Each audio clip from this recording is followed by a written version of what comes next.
Hello दोस्तों। आज हम बात करने वाले हैं एक ऐसे सीन की जिसे देखकर पूरी दुनिया शॉक हो गई है लिटरली। दोस्तों इमेजिन करो कि यूनाइटेड नेशंस की जनरल असेंबली, जिसे कि यूएनजीए भी कहा जाता है, जहां दुनिया के टॉप लीडर्स अपने विजन्स और अपने स्ट्रेटेजिक प्लान्स को शेयर करते हैं, वहां इसराइल के प्राइम मिनिस्टर बेंजामिन नेतन्याहू जैसे ही स्टेज पर आते हैं तो दर्जनों देशों के जो रिप्रेजेंटेटिव्स हैं वो वहां से उठकर चले जाते हैं। जी हाँ, लिटरली वॉकआउट कर देते हैं, एक तरह से उनको बॉयकॉट कर देते हैं। दोस्तों ऐसी इंसल्ट, ऐसा ग्लोबल प्रोटेस्ट हमने आज तक कभी नहीं देखा है। तो दोस्तों इस वीडियो में हम बात करेंगे कि क्यों बॉयकॉट किया गया है यहाँ पे नेतन्याहू को यूएनजीए की स्टेज पर। इसराइल या नेतन्याहू ने कैसे अपनी स्पीच को एक साइकोलॉजिकल वॉरफेयर में बदल दिया है।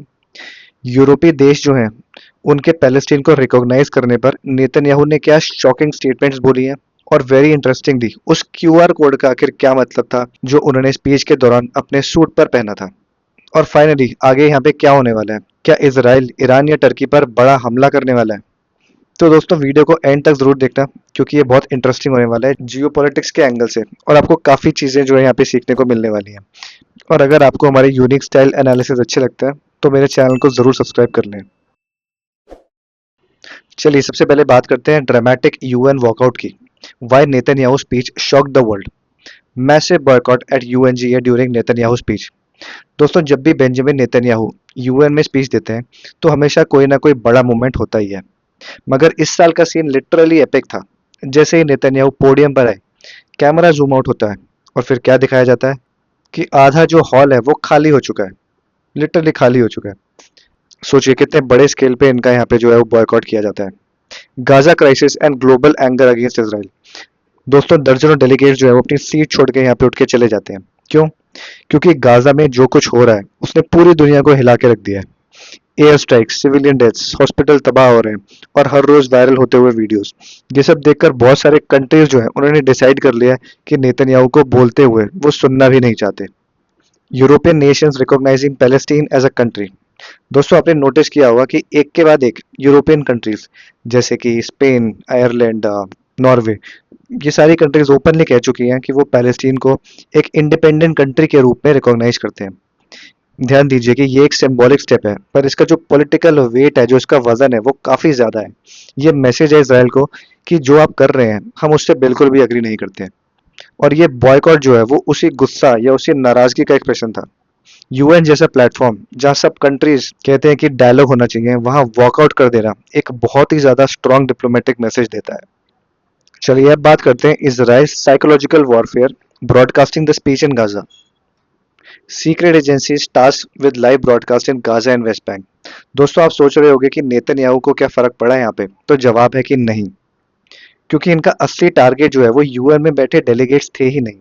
दोस्तों रिपोर्ट्स के हिसाब से नेतन्याहू ने इसराइल की सीक्रेट एजेंसीज को एक खास टास्क दिया था कि उनका स्पीच सिर्फ यूएन में ही नहीं बल्कि गाजा और वेस्ट बैंक में लाइव ब्रॉडकास्ट किया जाए। Netanyahu's use of pop quizzes as propaganda. दोस्तों सोचो, पैलेस्टीन की पॉपुलेशन को इजराइल के प्राइम मिनिस्टर की बात सुनाई जाए, ये एक नॉर्मल स्पीच तो बिल्कुल भी नहीं थी। इनफैक्ट ये एक साइकोलॉजिकल ऑपरेशन था।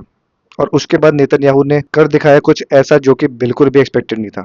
उन्होंने शुरू कर दिया यहाँ पे एक पॉप क्विज। टेल मी, उन्होंने पूछा, who shouts death to America. और ऑप्शंस दिए, ईरान, हमास, हिजबुल्ला, हाउदीस। और फिर जवाब दिया, all of the above.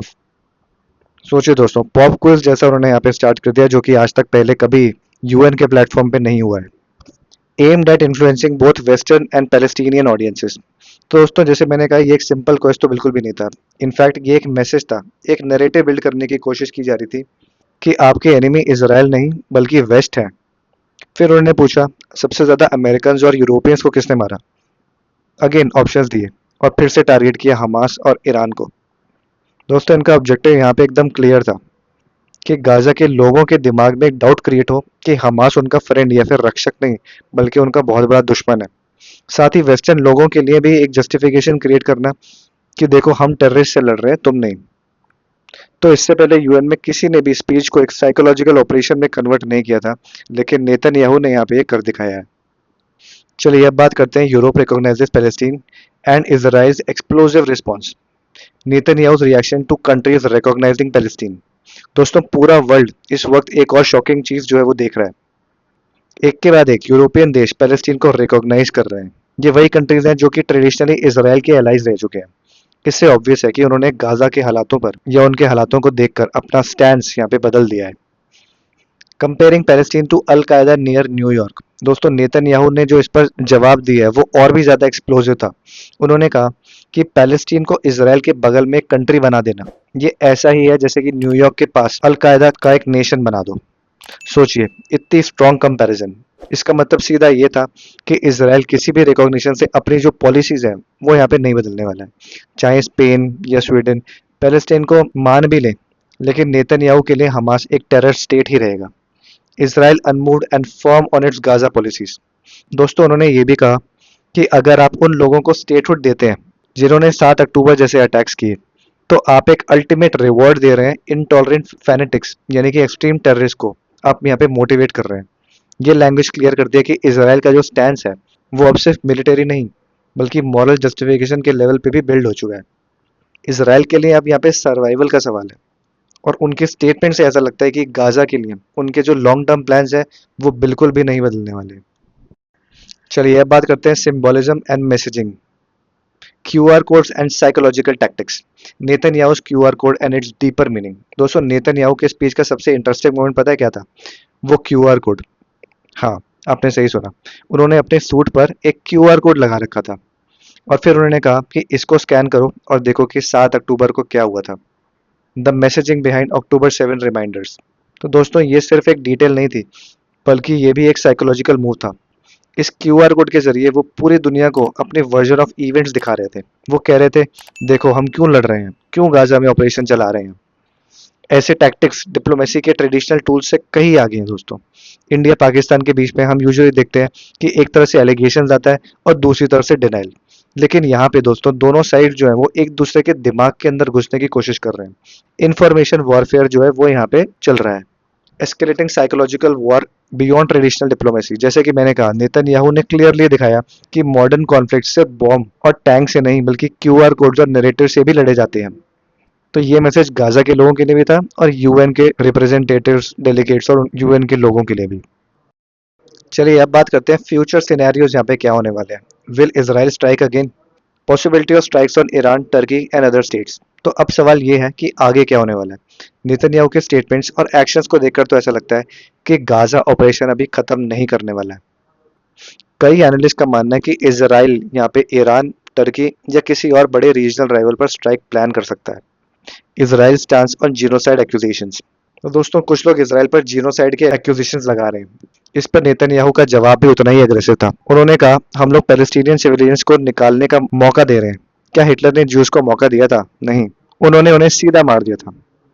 Absolute positions, we are right versus they are wrong. तो दोस्तों ये स्टेटमेंट दिखाता है कि दोनों साइड्स अपने जो स्टैंड है उस पर एब्सोल्युटली कायम और रिजिड है। ना इजराइल कॉम्प्रोमाइज करना चाहता ना हमास। डायलॉग का कोई भी स्पेस जो है वो यहाँ पे नहीं बचा है और इस रिजिडिटी की वजह से एक्सपर्ट्स कह रहे हैं कि सिचुएशन अभी और भी ज्यादा एस्केलेट हो सकती है।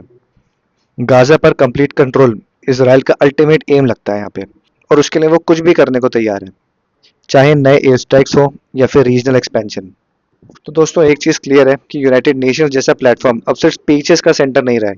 ये एक बैटलफील्ड की तरह बन चुका है जहाँ पे नैरेटिव्स का, साइकोलॉजिकल टैक्टिक्स का और आइडियोलॉजीज का इस्तेमाल किया जा रहा है।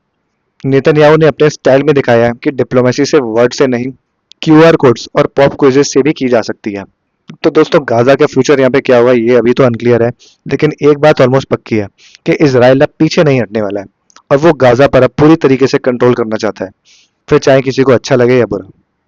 तो दोस्तों आप इस घटना के बारे में क्या सोचते हैं? क्या बेंजामिन यहाँ पे अपनी जगह सही है या फिर उन्हें अपना अग्रेसिव बिहेवियर या फिर स्टैंड जो है वो बदलना चाहिए? हमें कमेंट करके जरूर बताना।